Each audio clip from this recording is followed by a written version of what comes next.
arte, cultura, ciencia, tecnología, literatura y mucho más. Soy Octavio Libreros y esto es Diario Semanario, las múltiples formas de ser. Bienvenidos.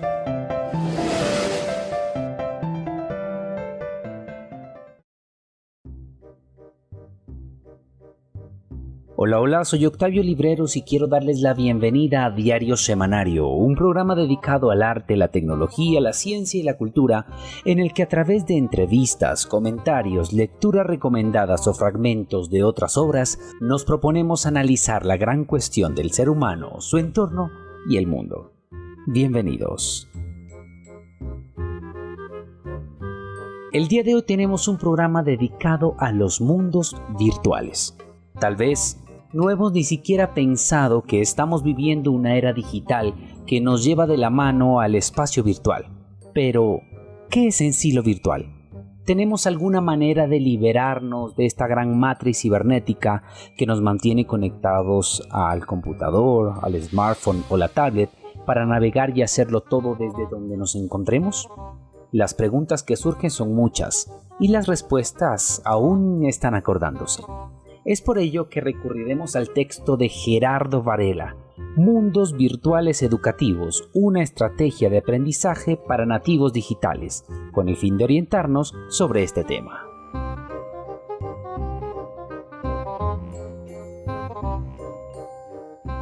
Somos conscientes que estamos viviendo en una era digital. Pasamos de la era industrial a la era de la información veloz, esa misma que se transmite casi a la velocidad de la luz y que nos permite conectarnos con cualquier parte del mundo en cuestión de segundos.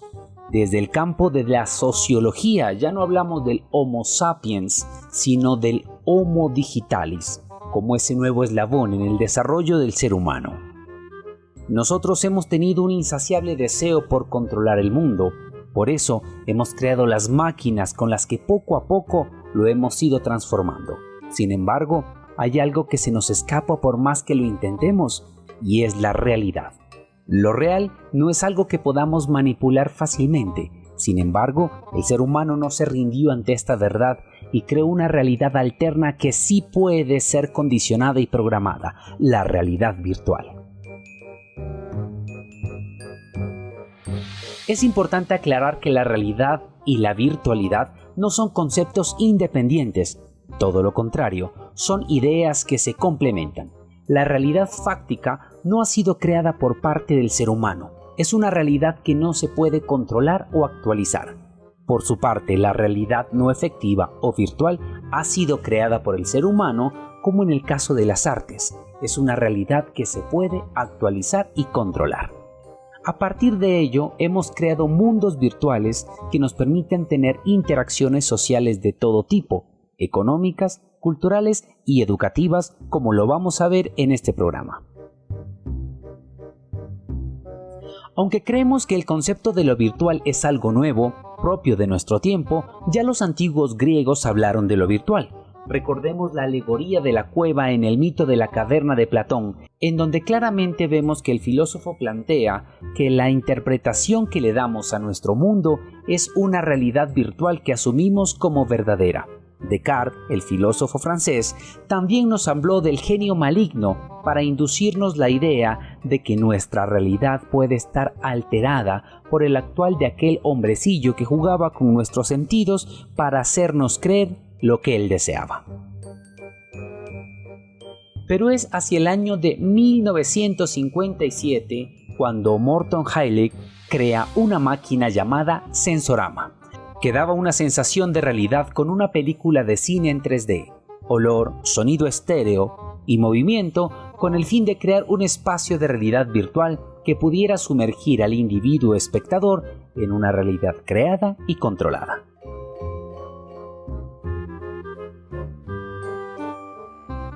Recordemos que desde hace unas décadas la literatura nos contaba historias donde la realidad virtual era una posibilidad. En el género de la ciencia ficción literaria encontramos la novela Neuromante de William Gibson, donde se plantean los conceptos de ciberespacio y metaverso.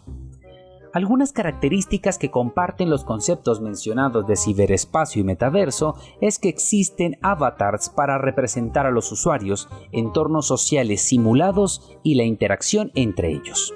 Y con los últimos avances en el metaverso, la interacción económica donde se puede realizar transacciones de compras de productos, asistir a conciertos y todo tipo de espectáculos y, en resumidas cuentas, adquirir cualquier tipo de servicio.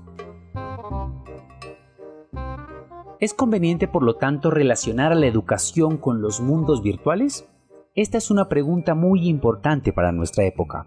Según Ferreiro, la humanidad ha sufrido cambios dramáticos y acelerados como nunca antes a partir del fin de la Segunda Guerra Mundial y desde los años 80 con la aparición de las tecnologías de la información y las comunicación o las TICs.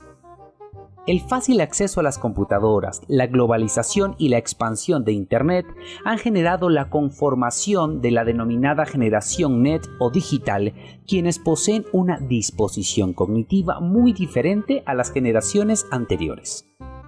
Una característica de la generación net es el hecho de sentir una especie de apatía por la televisión convencional a la que considera como unidireccional. Es decir, que desde la pantalla del televisor se da todo al espectador y nada más. Este se convierte en un agente pasivo que solo consume lo que se le da. Por el contrario, la generación digital a la que nos estamos refiriendo necesita tener interacción. Por eso ama el Internet y los videojuegos, donde están interactuando con otros usuarios. Proponen, crean y eliminan lo que para ellos es una camisa de fuerza, el espacio y el tiempo. Antes debían esperarse una fecha y una hora determinada para ver cierto programa de televisión. Ahora, con solo conectarse a Internet es posible verlo sin importar el lugar ni la hora. Los programas generados en los espacios virtuales permiten que los usuarios interactúen, creen y se sientan activos en un espacio que para ellos debe ser más atractivo. Tenemos por lo tanto una urgencia porque el modelo educativo dé un giro, se actualice y se convierta en apetecible para las nuevas generaciones. No podemos pensar en el clásico modelo en el que un docente se para por horas a dictar una clase mientras los estudiantes están pasivamente atendiendo y copiándolo todo. Para nada. Se requiere de la creación de espacios virtuales en los que los estudiantes tengan la capacidad de ser actores fundamentales del proceso educativo, que puedan proponer, crear, modificar e ir más allá de lo que se presenta en el aula. Es aquí donde lo virtual toma un papel fundamental para la educación. Es por ello que desde el año 2000 la UNESCO ha comenzado a apoyar proyectos de realidad virtual aplicados a la educación en el África, aprovechando que no existe la necesidad espacio-temporal del modelo convencional educativo. Además de ello, se afirma que este modelo virtual propicia el desarrollo de aptitudes multisensoriales, afirmación que se ve respaldada por los últimos avances en neuropedagogía, donde se afirma que el ser humano posee un cerebro elástico que aprende de múltiples formas.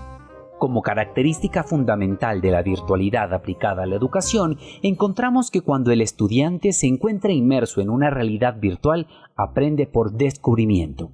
Es decir, puede volver a su estado natural de duda que le permite ir más allá para encontrar, con la guía del tutor, caminos alternos para hallar soluciones a problemas que le han sido planteados.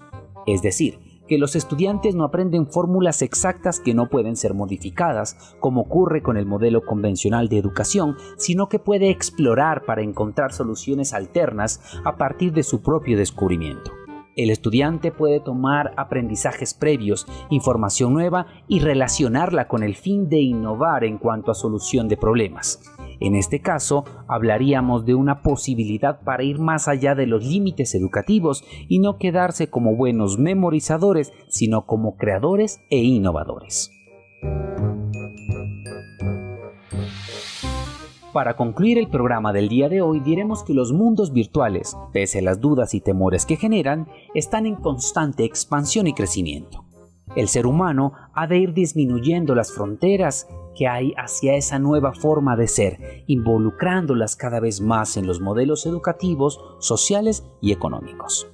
En nuestro rol como educadores de una nueva generación de estudiantes, debemos conocer estos avances, aplicarlos a nuestras propias experiencias e involucrarlos a nuevos modelos educativos. Solo así podremos proponer una educación significativa que esté a la vanguardia de nuestra época digital. Pues bien, esto fue Diario Semanario. El día de hoy hablando sobre los mundos virtuales y su relación con la educación. Soy Octavio Libreros y nos vemos más adelante en otro programa de Diario Semanario.